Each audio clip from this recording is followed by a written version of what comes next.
Hey, ladies and gentlemen, you know what it is? It's Peter Rosenberg, and it's time for some more of my favorite UFC talk. This time, Anthony Rumble Johnson, who is at UFC 202 this Saturday night. He's in the building, man. Pleasure to have you. Thank you for having me here. Glover Texeira this weekend.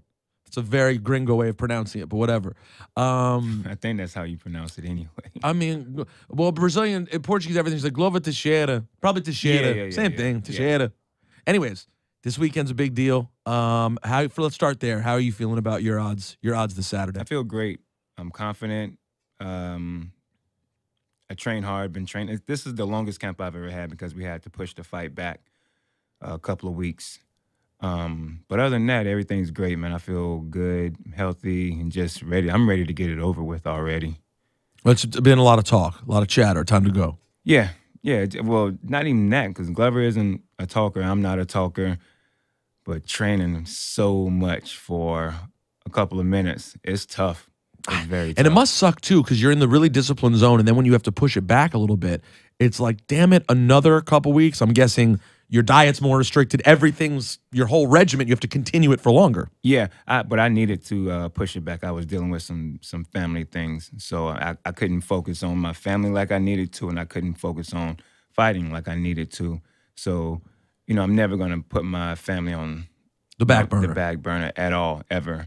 So, so it worked out for the best. You're able to handle your family business. Yeah, everything worked out great, and I'm pretty sure Glover was glad he had a little bit more time to kind of like chill a little bit and then pick it back up. You know what I mean? So that was good. I think it was good for both of us, I think. So what is your current regimen we're right now when we're recording this 5 days out or so, 5 or 6 days out. When you get down to the nitty gritty like this, what is your regimen like? Are you done with intense training? Or you're done? I'm done with intense training. So what do you do day to day now? I really just chill, do whatever paperwork I have to do, and when I train, it's more like just going through the motions, getting a little sweat in for like 30 minutes, couple of drills, and then I'm finished. And then what about eating wise? Do you have to be very diet mindful? Yeah. I of course no sweets, but last night I ate some gummies anyway. You broke the rules. Had some gummies. I can't help it. So what's like a daily day? Like right now, when you're in mid camp leading to a fight. What is? But you're a big guy. What do you weigh? 222 right 222, now. Right? Yeah. So what is your? Just take us through the day eating wise, like starting with breakfast. What do you do?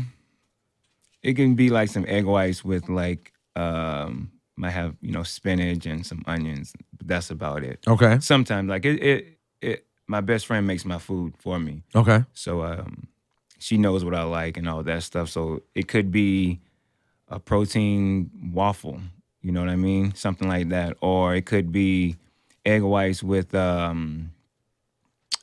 sweet potatoes, you know what I'm saying, to get some carbs and stuff like that. So I mean every And then lunch, you have like a meat at lunch? Or? Yeah, I have for instance, grilled chicken with some quinoa, you know what I mean? And then around 3, I try to eat every 3 hours. Okay. Then about 3 o'clock I'll get some fruit. Then 6 o'clock I have another meal about the same thing. Some sort of chicken or protein. Yeah, and then at night, around 9, I'll have like edamame. I love edamame. So is edamame a good thing to I think snack? so. I think so. It's just something easy to snack on, and you can still feel pretty full off of it, especially when you're dieting. How did you discover that fighting was something you were into? Honestly, I just fell into it. I never really had a fight a day in my life. Maybe I had like 2. But you weren't a fighter as a kid? I wasn't a fighter. I was just an athlete. What, all sports? Football, wrestling, played some baseball, and I ran a little track. What position in football did you play? Running back. Okay. An outside linebacker. Oh, wow. So you took it pretty serious, football? Yeah. Okay. And so at what point did you run into the fighting thing? In college. Okay. In college. My neighbor at the time kept asking me to go to his dad's gym. And I was like, you don't know anything. Because we were in a small town. The college that I went to it's called Lassen College. The town is Susanville, California, up in NorCal. But you're from Georgia, correct? From Georgia. How did you end up going to a small college? Was it for sports? Yeah, wrestling. Okay. Had a you wrestling got a scholarship. wrestling scholarship. Yeah, Perfect. So I went and I loved it from day one. But I'm just a guy I like competition. So, you know, I went in there and I did okay for my first time going to a gym for mixed martial arts.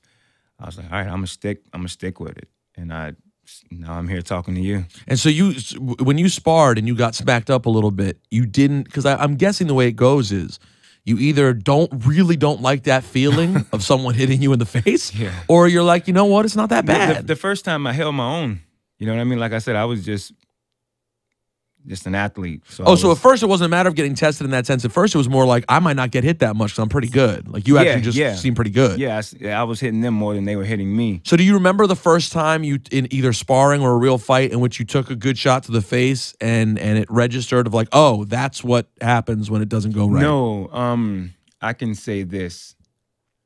Out of all the people I've trained with, the one guy who hit me and made me say, you know, a bad word was my teammate, Tyrone Spong. He's a world kickboxing champion, and his style I wasn't used to. And he hit me one time, and I was like, maybe I'm not that good, you know?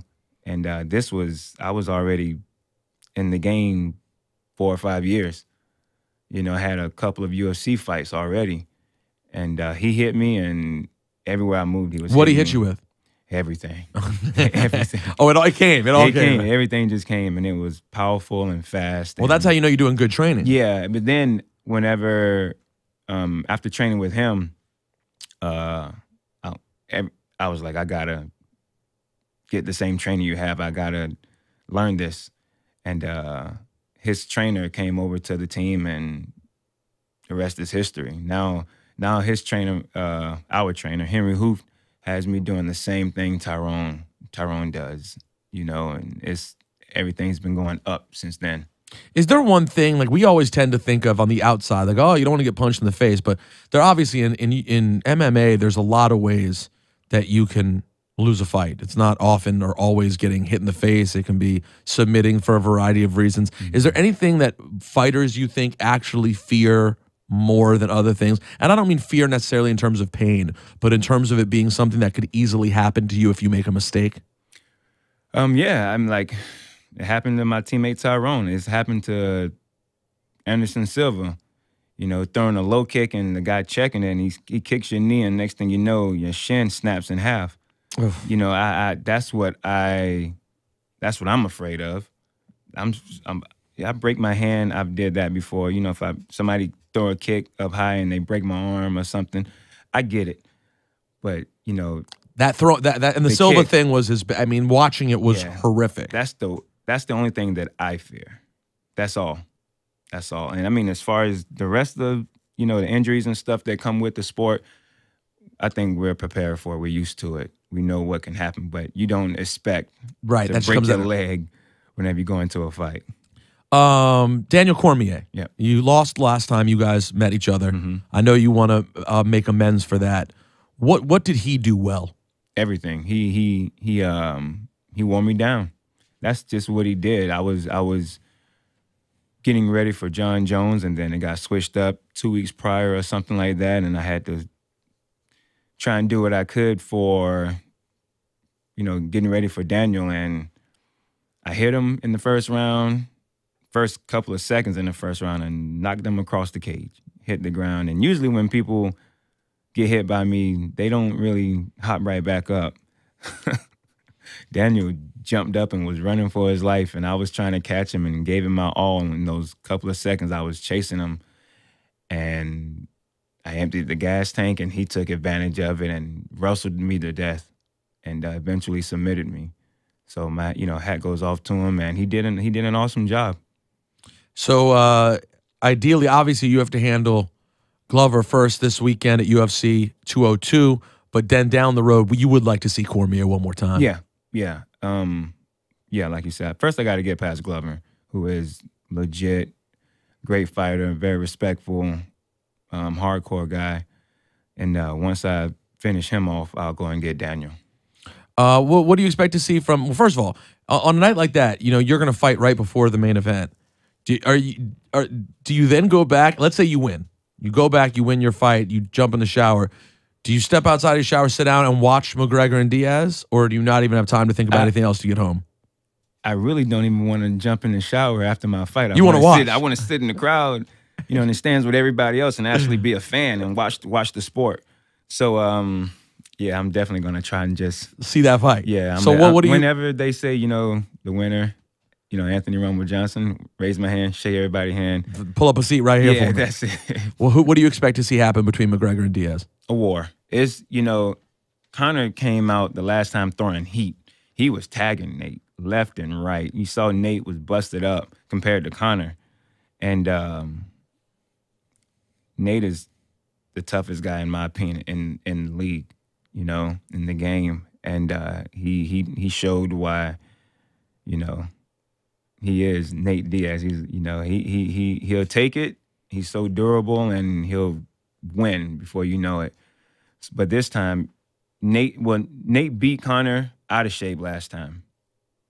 Just think about a Nate Diaz in shape. We've seen what he can do when he's in shape, and he's a beast. So I think the fight will turn out the same way, but it'll last a little bit longer. But Conor will be prepared for sure. It's interesting, though. It's interesting. First of all, everyone I've talked to does expect it to go generally the same way, in terms of the result at least.